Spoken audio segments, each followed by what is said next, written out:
ایک عالم دین نے مجھ سے کہا شہزاد صاحب آپ اس کا کوئی اسلام سے ریفرنس دیں کہ آج کے دن میں کیا ہمارا دین ہمیں میسج دیتا ہے کہ کرائسس سے نکلنا ہے, اس سودی سسٹم سے نجات چاہیے, تو کیا سلوشن ہے.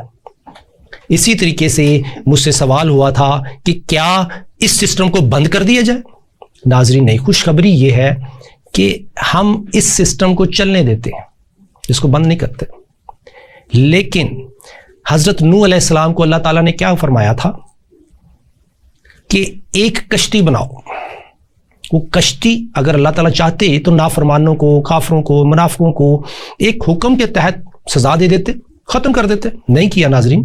اللہ تعالیٰ نے آپشن دی, اللہ تعالیٰ نے چوائس دی تمام بنی نوع انسان کو جو حضرت نوح علیہ السلام کے دور میں تھے, کہ وہ اپنی آنکھوں سے دیکھتے تھے کہ کشتی بن رہی ہے اور حضرت نوح علیہ السلام کشتی بنا رہے ہیں اور وہ کہہ رہے ہیں کہ اللہ کا عذاب آنا ہے, اس کشتی میں آ جاؤ, بچ جاؤ گے. جب طوفان آیا ناظرین, اس وقت جب لوگوں نے پانی دیکھ لیا, کافروں نے, منکروں نے, مشرکوں نے پانی دیکھ لیا, اور حضرت نوح علیہ السلام اس وقت بھی آواز دے رہے تھے کہ اس کشتی میں آ جاؤ. ایون اپنے بیٹے کو آواز دے رہے تھے کہ اس کشتی میں آ جاؤ, بچ جاؤ گے. ناظرین اللہ کا قانون ہے کہ جب بھی حلال اور حرام مکس ہوا ہوتا ہے تو اس وقت چوائس دی جاتی ہے تمام لوگوں کو کہ کس نے طاغوت کا ساتھ دینا ہے, کس نے باطل کا ساتھ دینا ہے, اور کس نے اللہ کی کشتی میں آنا ہے. تو میں نے یہی کہا کہ سلوشن یہ ہے کہ آج کے دن میں ایک اتھارٹی بنا دی جائے جس میں کہ چوائس ہو کہ ادھر سودی بزنس نہیں ہے, اگر کوئی کسی کی انویسٹمنٹ ڈوب جائے تو وہ رسک لے ڈوب جائے.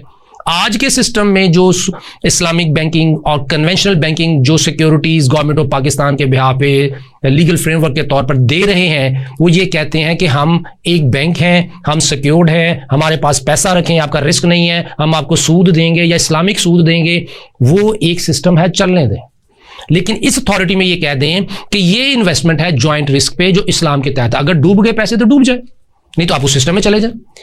اس سسٹم میں وہ آئے گا جو ڈنڈی نہیں مار سکتا, جس کا پروفائل ہے کہ وہ دھوکے باز نہیں ہے, جس کا پروفائل ہے کہ وہ مسلمان ہے. تو ناظرین یہ سلوشن دیا گیا کہ ایک اتھارٹی بنا دیں, ایک لا دے دیں جس میں کہ ہم پاکستانی, جس کے پاس آپشن تو ہو کہ وہ مسلمان رہے. یہ کشتی ہے جو حضرت نوح علیہ السلام کے دور میں حضرت نوح علیہ السلام نے بنائی تھی اللہ کے حکم سے. آج بھی اس دور میں ہمیں ایک علیحدہ سے کشتی بنانی ہے, علیحدہ سے ایک کشتی میں بیٹھنا ہے, تاکہ ہم اللہ کے فرامین کی, اللہ تعالیٰ کے حکموں کی ہم آنکھیں بند کر کے اس پہ عمل کر سکیں. ناظرین یہ ہے وہ بات جو میں نے ادھر عالم دین کو کہی. دوسری بات ناظرین, انہوں نے کہا کہ جی ایک مثال ہوگی, ٹھیک ہے, کشتی بنے گی کیسے؟ ہم نے کہا جی دیکھیں پی سی او کے تحت اتنے لاز بنے, پارلیمنٹ میں کوئی ہزاروں قوانین ہیں جو بنتے ہیں پروونشل اور فیڈرل لیول پہ. ایک لا بنا کے جس طرح فوجی فاؤنڈیشن کام کر رہا ہے, جس طرح عسکری ویلفیئر ٹرسٹ کام کر رہا ہے, جس طرح پیکیجز لمیٹڈ کام کر رہا ہے, جس طرح اور بڑی بڑی آرگنائزیشنز کام کر رہی ہیں پاکستان میں, وہ ہر جگہ ہر وقت موجود ہیں, اپنے اپنے بازار میں, اپنے اپنے سسٹم میں کام کر رہی ہیں.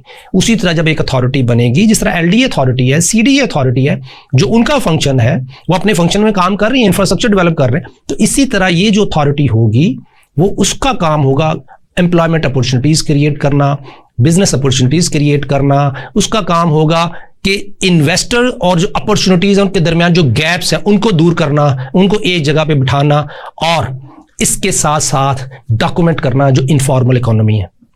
ناظرین ہم پاکستانیوں کی اکانومی انفارمل کیوں ہے, کیش اکانومی کیوں ہے؟ اس لیے کہ جو لاز ہیں وہ انکمپلیٹ ہیں, وہ اجازت ہی نہیں دیتے میسز کو کہ وہ اپنی ٹرانزیکشن کو ڈاکومنٹ کریں.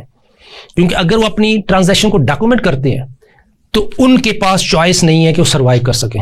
سو جب یہ اتھارٹی بن جائے گی, جو آئی ایم ایف کی ریکوائرمنٹ, ورلڈ بینک کی ریکوائرمنٹ, پاکستان کی ریکوائرمنٹ, دنیا کی ریکوائرمنٹ ہے کہ جی پاکستان کی اکانومی ڈاکومنٹنگ, وہ آٹومیٹکلی ڈاکومنٹ ہو جائے گی, اور اس کے اندر رہتے ہوئے جو کام ہوں گے انشاءاللہ تعالی ناظرین, وہ حلال پاکستان, حلال اسلام, حلال اکنامک ٹرانزیکشن, اور ہم کہہ سکتے ہوں گے کہ ہم حلال کھا رہے ہیں. یہ ہے وہ پوائنٹ ناظرین جس کو اس دن ایکسپلین کیا. یہ منشور کا حصہ ہونا چاہیے. ناظرین اگلی بات آپ دیکھیے, حضور نبی کریم صلی اللہ علیہ وسلم جب وہ مدینہ ہجرت کر کے گئے, انہوں نے مسجد نبوی بنائی, مین کام، اور اس کے ساتھ ادھر ہی آفس تھا، ادھر ہی ان کا ٹریننگ انسٹیٹیوٹ تھا، ادھر ہی ان کا ایک ٹھیا تھا، اسی میں ہی عبادت کرتے تھے، اسی میں ہی باقی امور کی انجام دہی ہوتی تھی۔ ناظرین، اس کے بعد انہوں نے دیکھا کہ جو یہودیوں کا بازار ہے مدینہ شریف میں، اس بازار میں جو لاز ہیں وہ ناانصافی، معاشی ناانصافی پر مبنی ہے۔ تو حضور صلی اللہ علیہ وسلم بجائے اس کے کہ اس بازار کو ٹھیک کرتے، اس کو ٹھیک کرنے کی کوشش نہیں کی، بالکل نہیں کی، اپنا بازار علیحدہ بنا دیا جس کے کچھ اصول رکھ دیے جو معاشی انصاف کو پروموٹ کرتے۔ جو معاشی انصاف پروموٹ ہونا شروع ہوا، جو کنزیومر تھے وہ اس بازار کو چھوڑ کے جو یہودیوں کا تھا، حضور صلی اللہ علیہ وسلم کے بنائے ہوئے بازار کی طرف آنا شروع ہو گئے۔ ناظرین، کیا ہوا کہ وہ کسٹمر جو چاہتا تھا کہ میرے دودھ میں ملاوٹ نہ ہو وہ اس بازار میں آ رہا ہے، وہ کسٹمر جو چاہتا تھا کہ میرے ساتھ ڈنڈی نہ ہو وہ اس بازار میں آ رہا ہے، وہ کسٹمر جو چاہتا تھا کہ میں انڈیو ٹیکسز نہ کر دوں وہ اس بازار میں آ رہا ہے۔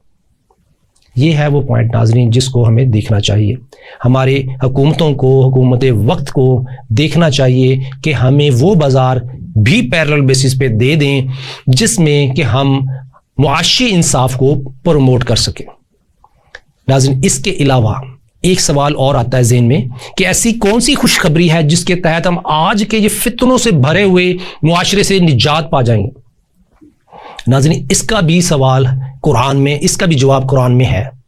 آپ یاد کیجئے یہودیوں کا واقعہ قرآن میں مدلل ڈیٹیل کے ساتھ آیا ہے، اس کے ساتھ احادیث اگر دیکھی جائیں تو آپ دیکھیں کیا ہوا کیا تھا۔ مچھلیوں والا واقعہ ایک واقعہ نہیں ہے، وہ نصیحت ہے کہ جب فتنہ کریٹ ہو تو اس سے نجات کیسے پانی۔ آج کے دور میں اگر کوئی لا فتنہ کریٹ کر رہا ہے، کوئی پالیسی فتنہ کریٹ کر رہی ہے اور حکومت وقت اس میں اگر انگیج ہے، جانے نہ جانے انجانے میں، تو اس سے ہم پاکستانیوں نے نجات کیسے پانی؟